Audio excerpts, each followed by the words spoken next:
श्री सुहास काशीनाथ राऊत डहाणूतील वरोर या गावी जन्मलेले श्री सुहास राऊत यांना वडील कैलासवासी काशीनाथ केशव राऊत आणि आई सौ शशिकला काशीनाथ राऊत हे दोघेही कवी आणि लेखक, त्यांच्यापासून लेखन वारसा मिळाला।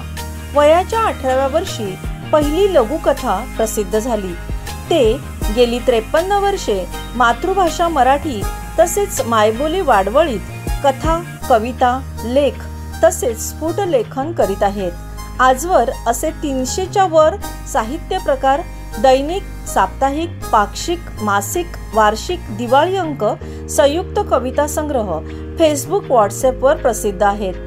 कवी या नात्याने अनेक काव्य संमेलनात त्यांनी सहभाग घेतला आहे।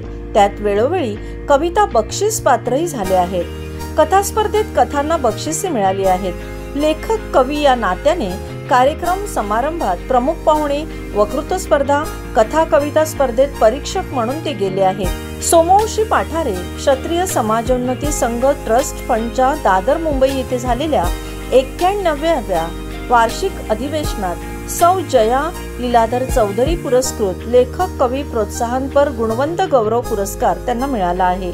महाराष्ट्र राज्य विद्युत मंडळ, महाराष्ट्र राज्य विद्युत वितरण कंपनी मर्यादित मध्ये 38 वर्षे सेवा करून प्रभारी आस्थापना अधीक्षक पदावरून ते सेवानिवृत्त झाले आहेत। त्यांच्या लेखणीला तेजाची धार, प्रेमाचे कोंदण आहे, वास्तवाचे भान आहे। आज सर्वच स्टार कवी कुसुमाग्रज पुरस्काराने आपणास सन्मानित करताना आम्हास अतीव आनंद होत आहे। आपले खूप खूप अभिनंदन आणि पुढील वाटचालीस हार्दिक शुभेच्छा।